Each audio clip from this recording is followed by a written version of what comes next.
প্রিয় দর্শক, বেশ কিছু ব্রেকিং খবর আছে আজকে।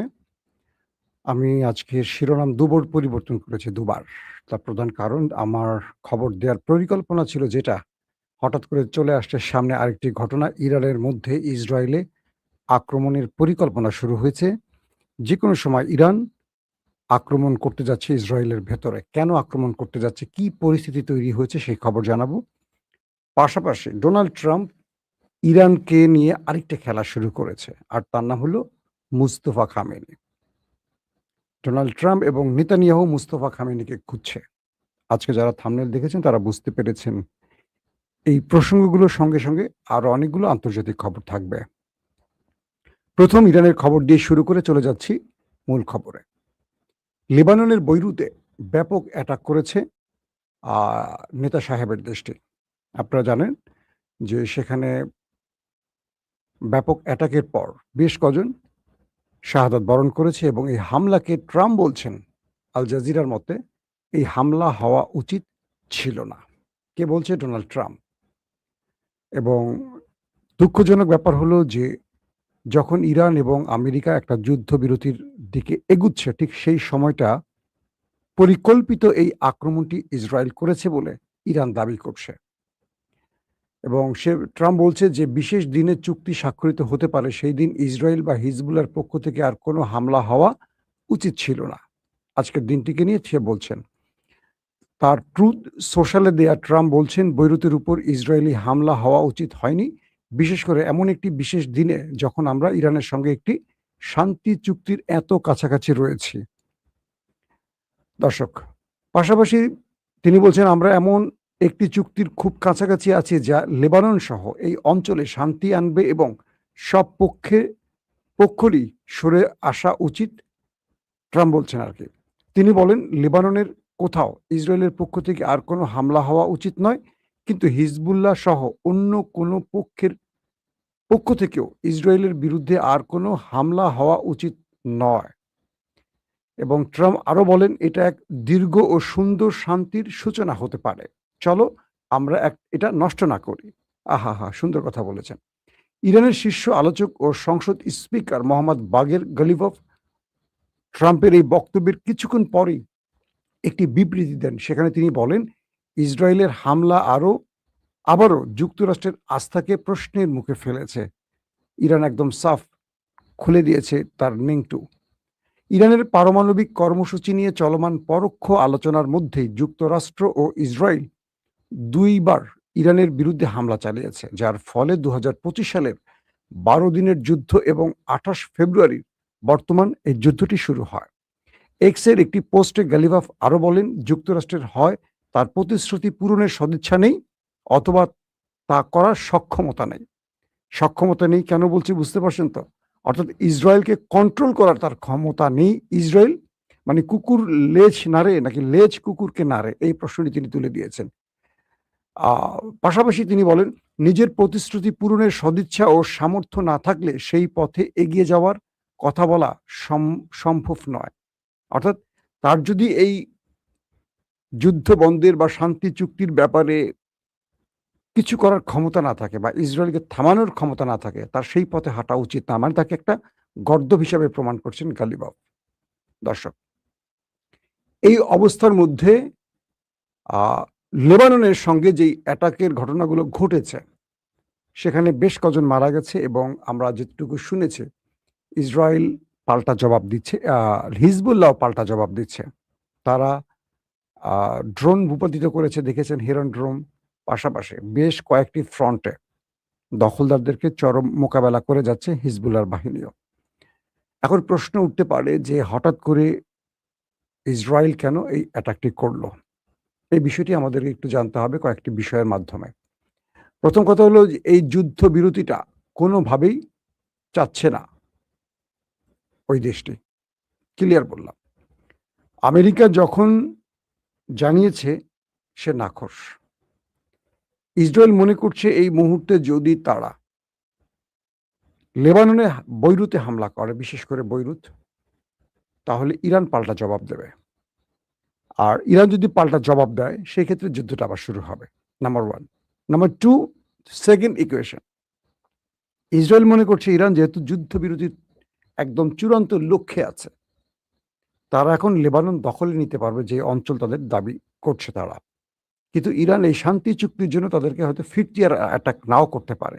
এই সুযোগটি তারা কাজে লাগাবে। এই দুটো সম্ভাবনাকে মাথায় রেখেই ধরেন এই আক্রমণটি। ইতিমধ্যে ইরানের কয়েকটি গণমাধ্যম বলছে এবং ইসরায়েলের গণমাধ্যম বলছে যে ইসরায়েলের মধ্যে রেড অ্যালার্ট জারি করা হয়েছে। প্রতিটি শহরে সর্বোচ্চ সতর্কতা জারি করা হয়েছে, কারণ তাদের কাছে তথ্য আসছে ইরান যেকোনো সময় পাল্টা হামলা করতে যাচ্ছে ইসরায়েলে। আবারও বলছি, লেবাননে ইসরায়েলের এই ভয়ঙ্কর হামলার বিপরীতে ইরান যেকোনো সময় ইসরায়েলে হামলা করবে। ইসরায়েলের একটি গণমাধ্যম বলছে ইরান হামলার প্রস্তুতি নিচ্ছে, মানে ইরান তার মিসাইল রেডি করছে অ্যাটাকের জন্য। এই বিষয়টি ইসরায়েলের গণমাধ্যম বলছে। ইরানের গণমাধ্যম বলছে ইসরায়েল তার প্রতিশ্রুতি রক্ষা করেনি এবং ট্রাম্প তার প্রতিশ্রুতি রক্ষা করেনি। এখন ইরান ওই দেশটিতে, নেতা সাহেবের দেশটিতে অ্যাটাক করবে, তার সমস্ত প্রস্তুতি সম্পন্ন হয়েছে, এখন যে কোনো সময় অ্যাটাক শুরু হবে। ট্রাম্পের বক্তব্যের কোনো গুরুত্ব দিচ্ছে না এই মুহূর্তে তারা, কারণ ট্রাম্প সাহেব ইসরায়েলকে কন্ট্রোল করতে পারছেন না। লেজ কুকুরকে নাড়ছে, এখন কুকুর লেজকে নাড়ছে না। ট্রাম্প বলছেন এটা উচিত না, কিন্তু ট্রাম্প ইসরায়েলকে যখন ইরান মারবে তাহলে ট্রাম্প আবার তাকে রক্ষা করতে আসে কেন? এখন যদি ইরান ওই দেশটিতে অ্যাটাক করে, তার বৈধ লক্ষ্য, মানে বৈধ লক্ষ্য হয় কিনা? কারণ ইরান এই প্রতিশ্রুতি দিয়েছে লেবাননে ফিরতি অ্যাটাক হলে তারাও অ্যাটাক করবে। সেই প্রতিশ্রুতিতে ইসরায়েলে হামলা ইরান বন্ধ করেছে। যেই মাঝখানে যে ইরান একদিন অ্যাটাক পাল্টা অ্যাটাক হলো ইরান ইসরায়েলের, সেই দিন কিন্তু ট্রাম্প এই প্রতিশ্রুতিটা ইরানকে দিয়েছিল। আবার যেহেতু অ্যাটাক হয়েছে, সেহেতু ইরান এখন অ্যাটাক করতে যাচ্ছে। আমি আপনাদের লাইভের মধ্যে বারবার চেক করতেছি যে কি ঘটছে, মানে অ্যাটাক হচ্ছে কিনা। ইরানের পক্ষ থেকে বলা হচ্ছে যে কোনো সময় অ্যাটাকটা হবে, ইরান সেই প্রস্তুতি নিয়ে রেখেছে। Trump calls to stand down in Lebanon is Israel deal so close. আচ্ছা, তো এখন এই পরিস্থিতির মধ্যে ট্রাম্প সাহেব কোনোভাবেই মানাতে পারছেন না। আবারও ট্রাম্প বলছেন যে ইরান চুক্তির খুব কাছাকাছি আমরা আছি, লেবাননের সব পক্ষের সরে দাঁড়ানো উচিত। আবারও তিনি নতুন পোস্ট করেছেন, আবারও আহ্বান জানিয়েছেন। আর তার কথা আর কে শুনছেন এখন? অর্থাৎ ইসরায়েল অ্যাটাক করছে, লেবানন পাল্টা জবাব দিচ্ছে। এর মধ্যেই আছে এখন খেলাটা।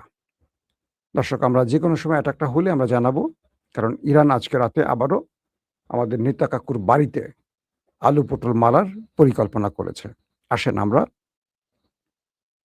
চলে যাচ্ছি আমাদের একটা গুরুত্বপূর্ণ খবরে। ও আচ্ছা, আরেকটি খবর মিস করে যায়, সেটা হলো আজকে নেতা সাহেবের দেশটি গাজাতেও অনেক অ্যাটাক করেছে। এখন পর্যন্ত প্রায় ৫ থেকে ৬ জন নিহতের খবর পাওয়া গেছে। এর আগে আমরা ৪ জনের সংখ্যা দেখেছি, ২ জন গুরুতর আহত আছে। কিছু মাধ্যম বলছে তারা মারা গেছে, কিছু মাধ্যম বলছে এখনো তারা গুরুতর আহত আছে। গাজায় আক্রমণ কেন? এই ফ্রন্টে গাজা কি করছে এখন, বা গাজাকে কেন অ্যাটাক করছে? এর উত্তর আসলে কেউ দিচ্ছে না, বা কেউ নিচ্ছে না, বা কেউ নিতে পারছে না, বা কারো সে সক্ষমতা নেই। লেবাননে তো মারছে, সঙ্গে গাজাতেও মারছে ওরা নিরীহ মানুষগুলোকে।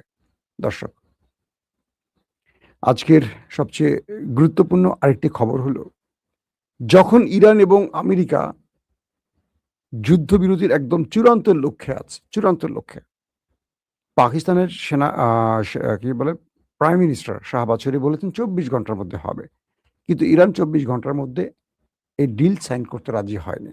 কারণ ইরানের মধ্যে বিক্ষোভ হয়েছে। তারা মনে করছে যে এখনই এটি করা উচিত নয়, আরো কিছু দর কষাকষি করা উচিত। আরো কিছু আবদার আছে যেগুলো ট্রাম্প রক্ষা করেনি, সেই বিষয়গুলোকে চূড়ান্ত করতে বলছে। তো এখন এই পরিস্থিতিতে যে বিষয়টি তৈরি হয়েছে সেটা হলো, ট্রাম্প হুমকি দিয়েছিল, আজকে আমার সন্ধ্যায় যে লাইভটি করেছি আপনারা দেখেছেন, যে যদি এই যুদ্ধবিরতিতে বা এই শান্তি চুক্তিতে ইরান সিগনেচার না করে, তাহলে ট্রাম্প বলছেন তারা সরাসরি নিউক্লিয়ার অ্যাটাকে যেতে পারে। তবে তিনি এই শব্দটা বলেননি নিউক্লিয়ার অ্যাটাক। তিনি বলছেন এটি হবে শেষ সুযোগ ইরানের জন্য, আখেরি সুযোগ। এবং তিনি বলছেন আমরা ওই আক্রমণটি দ্বিতীয়বার আর করতে চাই না, যেটা ইরান প্রত্যাশা করছে। মানিটা হলো কি, দ্বিতীয় আক্রমণ করতে চাই না, ওই আক্রমণটা দ্বিতীয়বার করতে চাই না। তার মানে জাপানের হিরোশিমা নাগাসাকিতে আমেরিকা যে নিউক্লিয়ার অ্যাটাক করেছিল এরপর আর কোনো নিউক্লিয়ার অ্যাটাকের ঘটনা ঘটেনি আমেরিকার পক্ষ থেকে। তো সেটাকে ইঙ্গিত করছে যে দ্বিতীয়বার এই আক্রমণটি তিনি করতে চান না, কিন্তু ইরান বাধ্য করলে করবেন। মানে ইরানের নিউক্লিয়ার হামলার হুমকি দিয়েছে ট্রাম্প যদি এই ডিল সাইন না করে। তো এখন ট্রাম্প ইরানকে আরেকটি চালে ফেলে দিয়েছে। ইরান তো অনেকগুলো চাল দেয়, এবার ট্রাম্প ইরানকে আরেকটি চালে ফেলে দিয়েছে। ট্রাম্প বলছেন যে আমাদের এই চুক্তিটি সাইন করতে হবে মুস্তফা খামেনি, সৈয়দ মুস্তফা খামেনিকে, আলী খামেনির নিহত বা শাহাদাত বরণকারী আলী খামেনির ছেলে, আয়াতুল্লাহ আলী খামেনির ছেলে মুস্তফা খামেনিকে। প্রশ্ন উঠতে পারে যে ট্রাম্প মুস্তফা খামেনিকে এই শান্তি চুক্তির পেপারে সাইন করতে বলছেন কেন? বুঝতে পারছেন? আসেন, বিশ্লেষণগুলো আসছে কিরকম, এই খবরটি এখনো পাননি, আপনারা হয়তো পরবর্তী পাবেন, কোনো মিডিয়াতেই পাননি এই খবরটি, কালকে পাবেন, আজকে রাতে না পেলে কালকে পেয়ে যাবেন। মূলত ইসরায়েল এবং আমেরিকা গত 100 দিন ধরে বা 110 দিনের মতো প্রায় হয়ে গেল, 28 ফেব্রুয়ারি থেকে শুরু করে মুস্তফা খামেনির সন্ধান খুঁজছে। আইআরজিসির বর্তমান যারা কোর কমান্ডার বলবো বা যারা আইআরজিসির এখন মূল যোদ্ধা বা যারা যুদ্ধের পরিকল্পক নেপথ্যে বসে আছে তাদেরকে খুঁজছে। পাশাপাশি ইরানের ইব্রাহিম, তাই না নামটা ভুল করলাম কিনা, যিনি সামরিক মুখপাত্র, আপনারা দেখেন তাকে প্রায় এসে, আর উর্দুতে নয় ফার্সিতে কি বলে, ফার্সিতে বলে, তাকেও খুঁজছে। তো মূল টার্গেট ইসরায়েল এবং আমেরিকার মুস্তফা খামেনি। তারা মনে করছে যে মুস্তফাকে যদি তারা হত্যা করতে পারে খেলা শেষ, কারণ পুরো ইরান তখন রেজিম চেঞ্জ ঘটে যাবে।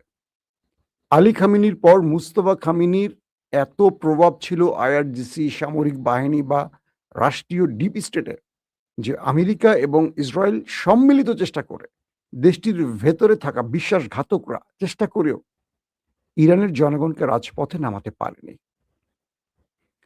তাই ট্রাম্প বলছেন, শর্ত দিয়ে দিয়েছেন যে আমাদের এই শান্তি চুক্তির পেপারে এক পক্ষে ডোনাল্ড ট্রাম্প সাইন করবেন, আরেক পক্ষে ইরানের সাইন করবে মুস্তফা খামেনি। মূলত তার ট্র্যাকটা হলো যে এই কাগজটি যখন ইরানে পৌঁছবে তখন আমেরিকা এবং ইসরায়েলের মোসাদ এবং সিয়ের এজেন্টগুলো পুরো অ্যাক্টিভ হয়ে যাবে যে মুস্তফা খামেনি কোথায় আছে। এই কাগজটি নিয়ে যাবে কে? প্রেসিডেন্ট মাসুদ পেজিশকিয়ান, পররাষ্ট্রমন্ত্রী আব্বাস আরাকচি, স্পিকার গালিভফ, কে নিয়ে যাবে? যিনি নেবেন তাকে ট্র্যাক করা হবে। এই পেপারটির মধ্যে আমরা যেমন টাকার মধ্যে কিন্তু চিফ ঢুকানো থাকে, বা টাকার মধ্যে দেখবেন একটা খুব সাংকেতিক জিনিস থাকে। বলা হচ্ছে যে ইসরায়েল আমেরিকা, আমি কিন্তু এগুলো সম্ভাব্য খবর বলছি কারণ এগুলো বিভিন্ন বিশ্লেষণে উঠে আসছে, চূড়ান্ত নয়, মানে একটু প্রযুক্তি নিয়ে যাদের জানাশোনা আছে তারা এগুলো বিশ্লেষণ করছেন। বলছেন যে এমন একটি পেপার তৈরি করতে পারে আমেরিকা বা ইসরায়েল, একটা সাদা কাগজ, কিন্তু ভেতরে একটা খুব হিডেন চিপ থাকবে। এই কাগজটি যেখানে মুভ করবে বা এই ট্রাম্প যখন সিগনেচার করে এটি পাঠাবে, এই কাগজটি ইরানে আসার পর এটি যখন মুস্তফা খামেনির কাছে নেওয়া হবে, অটোমেটিক তার জায়গাটা শনাক্ত হবে কোথায় তিনি আছেন। অথবা এই কাগজটির মধ্যে এমন কিছু একটা করা হবে যেটার মাধ্যমে মুস্তফা খামেনির অবস্থান নির্ণয় করে ফেলবেন, এই একটি ব্যাপার। 2 নম্বর, যে ব্যক্তি এই কাগজটি নিয়ে যাবেন মুস্তফা খামেনির কাছে তাকে ট্র্যাক করা হবে। সম্ভাব্য এইরকম অনেকগুলো পরিকল্পনা নিয়ে ট্রাম্প এই প্রস্তাবটি দিয়েছেন যে কাগজটিতে মুস্তফা খামেনিকে সিগনেচার করতে হবে। এই ব্যাপারে ইরান কিছু বলেনি। মুস্তফা খামেনি কোথায় আছেন, কেমন আছেন, কি করছেন, ইরানের খুব কম লোক জানে। আইআরজিসির গুরুত্বপূর্ণ কয়েকজন ব্যক্তি জানেন, যারা যুদ্ধের মূল পরিকল্পক, একজন নয়, ধরেন 5 জন, কারণ এই 5 জনের একজন মরলে 4 জন, 4 জন একজন মরলে 3 জন, তারপর আবার নতুন করে এই পদগুলোতে লোক বসাবে মুস্তফা খামেনি। মুস্তফা খামেনি যে জায়গাটিতে আছেন কোনো ডিভাইস নেই, ফোন নেই, নেটওয়ার্ক নেই, স্রেফ কলম আর কাগজের উপর নির্ভর করে আছেন, এটা বিভিন্ন সূত্র বলছে। কারণ এই পৃথিবীতে আমেরিকা এবং ইসরায়েলের চোখ ফাঁকি দিয়ে একমাত্র ফেরেশতারাই চলতে পারে। জিনভূত ধরা পড়ে যায় তাদের কাছে, তার মানে ফেরেশতাদেরকে ইসরায়েল আমেরিকা শনাক্ত করতে পারে না। আমি মজা করে বললাম, আর ওরা পৃথিবীতে প্রযুক্তিতে এত উন্নত হয়েছে, ধরেন লেবাননের হিজবুল্লাহ যখন যুদ্ধ চলছিল ফিলিস্তিনের সাথে, ওরা কিছু ডিভাইস কিনেছিল, মনে আছে? যেগুলো যারা মানে যাতে ইসরায়েল ওদেরকে ধরতে না পারে, যেন ফোন টোন ব্যবহার না করে ওরা মেবি তাইওয়ান বা কোন একটি দেশ থেকে, যদি ভুল না করি তথ্যটা, এরকম একটি দেশ থেকে তারা কিছু ডিভাইস এনেছিল। এটা ওই ওয়্যারলেসের মতো কথা বলার জন্য। ইসরায়েল কি করেছে জানেন? ওই জাহাজটিকে পথে একটা জায়গায় ব্রেক করে, মানে ওই জাহাজটি কোনো একটি জায়গায় দাঁড়িয়েছে, সেখানে প্রত্যেকটা ওই কি বলবো মানে কমিউনিকেশন সিস্টেমের মধ্যে একটা ব্যাটারি ঢুকিয়ে দিয়েছে ইসরায়েল। এই ব্যাটারির মাধ্যমেই মানে যখন চেয়েছে ইসরায়েল সেটাকে তারা ক্যাপচার করছে। কিভাবে? যখন যুদ্ধ চলছিল হিজবুল্লাহর সাথে ইসরায়েলের, হঠাৎ করে একযোগে বেশ কিছু ডিভাইস বিস্ফোরণ হয়। প্রচুর হিজবুল্লাহ শাহাদাত বরণ করেন, পঙ্গু হয়ে যান, যাদের যেখানে ছিল সেখান থেকে উড়ে যায়। শরীরের এই জিনিসটা ওয়্যারলেসের মতো একটা জায়গায় রাখা লাগে। আমরা যখন ফোন পকেটে রাখি এরকম রাখা যায়। ওরা মোবাইল ইউজ করতো না, কোনো কিছু ইউজ করতো না হিজবুল্লাহ, কারণ এগুলোর মাধ্যমে ওদেরকে শনাক্ত করে ফেলতো। তো যেই দেশ থেকে ওই ডিভাইস বানিয়ে এনেছে সেই দেশে গিয়ে ইসরায়েলের মোসাদ ওই ডিভাইসের মধ্যে ব্যাটারি ঢুকিয়ে দিয়ে আসতো। ব্যাটারিগুলো ওরা ইসরায়েল থেকে সুইচ টিপ দিয়ে ব্লাস্ট করা দিচ্ছে। চিন্তা করেন প্রযুক্তি কোথায়। তারপর হাসান নাসরুল্লাহ, তার অবস্থা নির্ণয় করা খুবই কঠিন ছিল, তাকেও মেরে ফেলছে। অর্থাৎ গুপ্ত হত্যায় ওরা এত দূর চলে গেছে, যে কোনো মানুষকে চাইলে ওরা মারতে পারে। আয়াতুল্লাহ আলী খামেনিকে মেরে ফেলছে, আর পুরো পরিবারকে মেরে ফেলছে।